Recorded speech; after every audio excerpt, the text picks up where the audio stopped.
Le décret Messier, mise en compatibilité des investissements avec l'environnement, révisé, a été officiellement finalisé. Il rend obligatoire la réalisation d'une étude d'impact environnemental et social pour tout grand projet. Cette exigence est-elle réellement appliquée de manière efficace concernant les projets aujourd'hui contestés par la population? Face à la précarité et au chômage, les réseaux de traite des êtres humains à Madagascar exploitent de plus en plus les offres d'emploi frauduleuses pour recruter des victimes. En 2024, 42 cas de traite ont été enregistrés avec des exemples récents de malgaches exploités à l'étranger.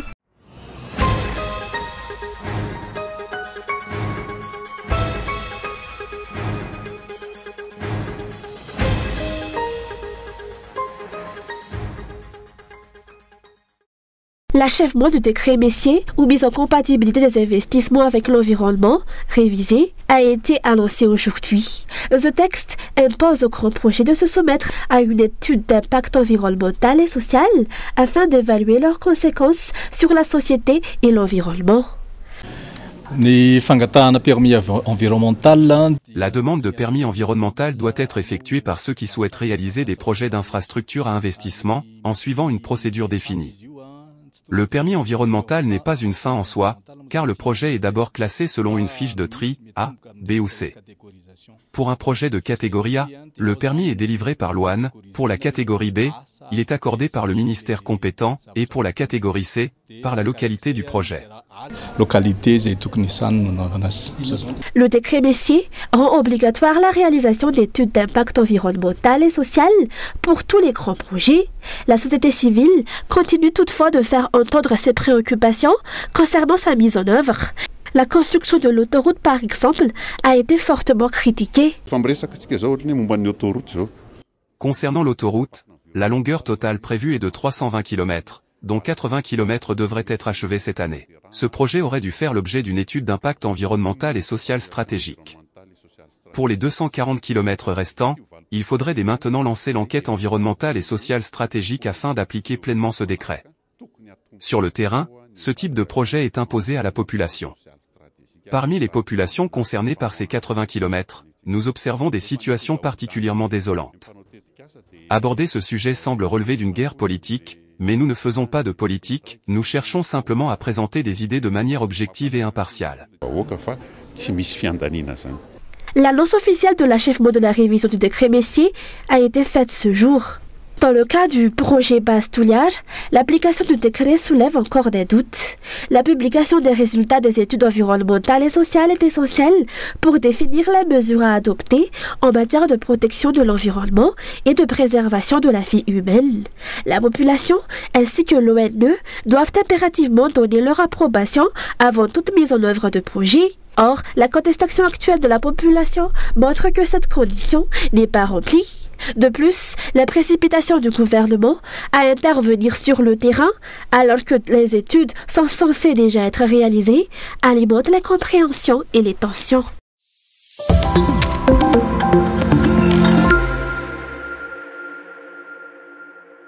À ce jour, aucune nomination ni élection n'a été réalisée pour désigner les nouveaux membres du Conseil du Fapiavanala Malagasy, ou CFM.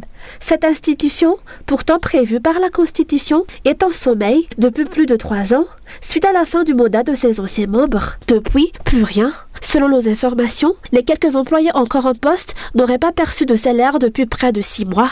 La situation est d'autant plus préoccupante que les fêtes de Pâques approchent dans un contexte économique difficile où le coût de la vie ne cesse de grimper. Pourtant, le CFM est censé jouer un rôle clé dans le processus de réconciliation nationale en promouvant les valeurs du Fiavanal, cette solidarité à la malgache dans les sphères politiques, économiques et sociales. Alors que les défis s'accumulent pour la population, la question se pose, les objectifs du CFM ont-ils été atteints au point de rendre l'institution obsolète ou s'est-elle transformée en simple vitrine politique sans véritable impact sur la société? Si tel est le cas, pourquoi ne pas entamer les démarches légales menant à sa suppression? Une chose est sûre, dans le contexte actuel, marqué par des tensions sociales et une précarité croissante, la réconciliation entre les Malgaches demeure plus que jamais nécessaire. Seule une population unie, solidaire et guidée par une vision commune pourra relever les défis et améliorer les conditions de vie. Et c'est précisément cette amélioration du quotidien qui constitue l'indicateur ultime du développement d'un pays. Il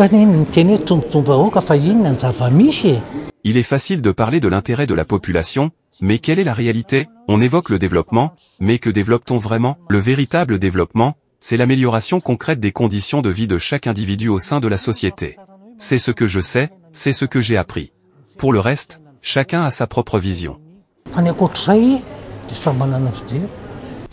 L'analyse des actions menées par les autorités malgaches laisse penser que la réconciliation nationale ne figure pas parmi les priorités de l'agenda gouvernemental, pourtant essentielle pour surmonter les tensions sociales et politiques persistantes. Cette démarche semble souvent reléguée au second plan au profit de réponses ponctuelles et superficielles aux crises. La tendance observée consiste davantage à gérer les symptômes qu'à traiter les causes profondes des désaccords au sein de la société. À titre d'exemple, dans le cas de l'île de Lusakati, la réaction des autorités s'est limitée à la convocation de représentants locaux, sans véritable prise en compte des revendications de la population. Cette approche minimaliste se retrouve également dans la gestion des déficits énergétiques. La distribution de kits solaires est privilégiée au détriment d'investissements structurels dans la production nationale d'électricité. De même, sur le plan économique, la politique d'importation de riz prime sur le soutien à la production agricole locale, pourtant cruciale pour assurer une souveraineté alimentaire durable. Ce type de choix révèle une approche de court terme qui peine à poser les bases d'un développement autonome et résilient. Face à ces constats, la fragilisation progressive de l'économie malgache et l'évolution des modalités au sein de la population apparaissent comme des conséquences logiques. Le manque de vision à long terme et de volonté politique claire pour engager des réformes en profondeur pourrait compromettre durablement la stabilité sociale et le progrès économique du pays.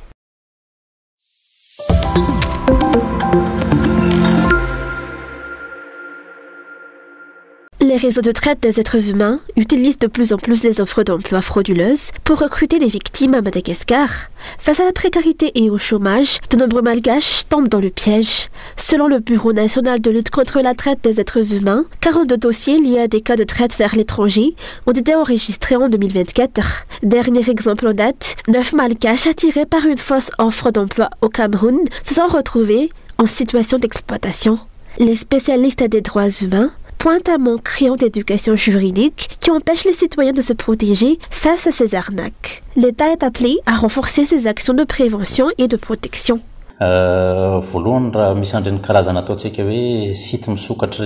D'abord, il y a ces sites accessibles au public. Il est essentiel de se référer à la législation encadrant ces plateformes, qu'elles soient commerciales ou non. Lorsqu'un cas suspect est signalé, il faut agir immédiatement, car on a déjà le code pénal, notamment l'article 56, qui traite des infractions telles que l'escroquerie, l'abus de confiance ou le vol. Il est donc indispensable de connaître et d'appliquer la loi avant d'intégrer un secteur à risque, afin d'éviter toute dérive vers l'escroquerie. Dans certains cas, ces dérives finissent même par porter atteinte aux droits de l'homme. Pour rappel, une loi a déjà été adoptée par l'État concernant la suspension de l'envoi de citoyens à l'étranger, en particulier des jeunes femmes en quête de travail. Le pays a également renforcé son engagement en matière de conventions internationales relatives à la lutte contre l'esclavage moderne. Pourtant, les cas de traite ou d'exportation clandestine de personnes persistent, alimentés par une offre et une demande toujours présentes. Selon les experts en droits humains, les autorités ont un rôle central à jouer dans l'élaboration de stratégies claires pour réduire ce phénomène.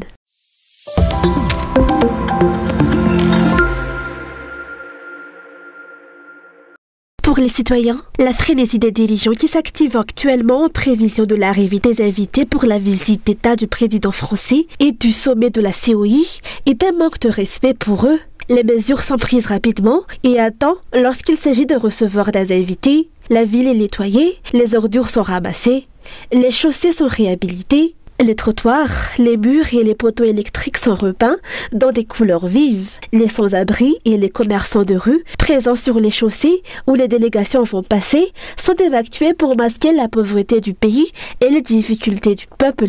Le 23 avril est déclaré jour férié en raison du passage du président français.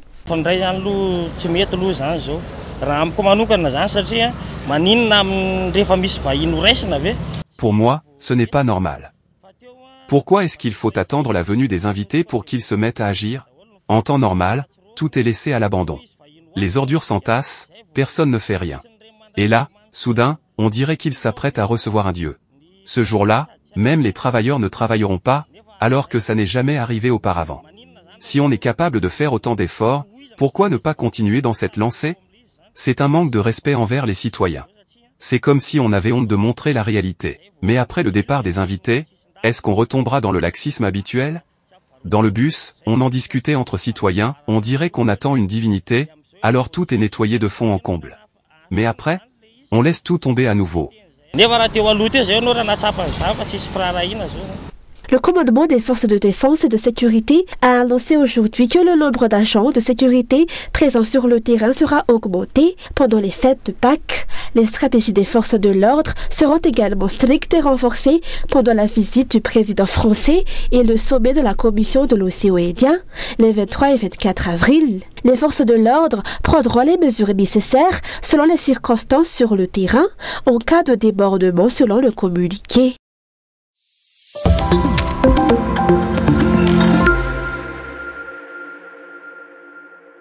Un étudiant de l'université d'Atalanajiv a été poignardé à la main le week-end dernier à Akatsu.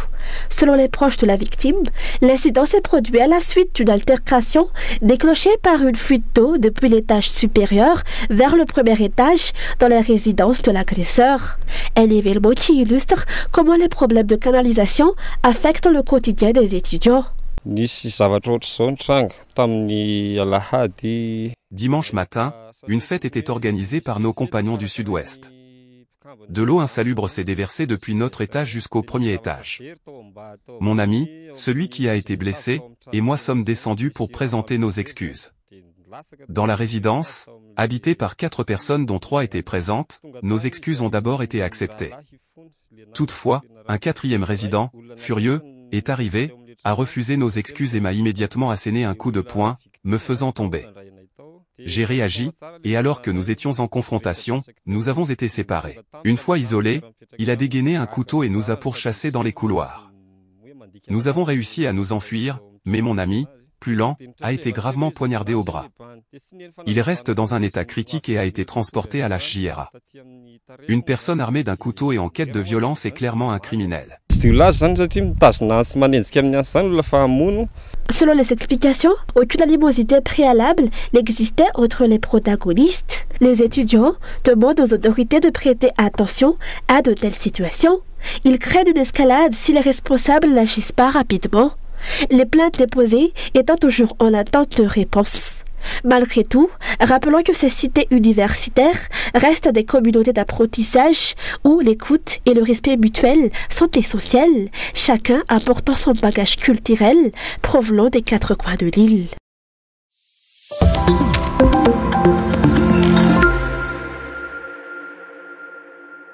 La Semaine nationale de l'eau est célébrée pendant 3 jours au stade Mariama Masl sous le thème « Valorisant les ressources en eau pour garantir un développement durable ». La semaine a été ouverte officiellement ce jour. Pour Madagascar, outre les effets du changement climatique, l'insuffisance et la vétusté des infrastructures aggravent les problèmes d'approvisionnement en eau. Des solutions doivent être trouvées et il est impératif de réparer les dégâts causés par les catastrophes naturelles, a déclaré la représentante de l'UNICEF à Madagascar. Madagascar subit ces impacts de changement climatique et donc ça se traduit par des catastrophes. On a estimé que depuis 2000, plus de 6,2 millions de personnes ont été touchées par ces catastrophes naturelles, avec des dommages qui peuvent atteindre jusqu'à 1,18 milliard de dollars. Donc des coûts d'intervention évidemment très importants pour permettre de reconstruire et de relever toutes ces infrastructures. On n'a pas vraiment le choix, on doit répondre à ces besoins urgents. Il en va souvent de la survie des personnes et des communautés. Et donc, ça, c'est déjà une action qu'on ne peut pas choisir de ne pas faire. Mais par contre, je pense qu'entre l'investissement qu'on fait dans ces réponses directes aux urgences et l'investissement plus durable dans le cadre du développement, en fait, on ne doit pas les opposer, on doit au contraire les rapprocher. Ce qu'on appelle l'approche Nexus, c'est-à-dire une approche qui va vers la reconstruction et pas seulement juste la réponse immédiate. Je veux dire, ça marche dans les deux sens. Et pour ça, je dirais qu'il faut renforcer le partenariat avec les autorités locales notamment. Ce que l'on constate actuellement, rien qu'à Dalalajif, c'est que l'eau qui sort des robinets est de couleur jaune. De plus, les coupures sont fréquentes. La promotion de l'accès à l'eau potable pour que tous les Malgaches puissent en bénéficier devrait figurer parmi les priorités des autorités.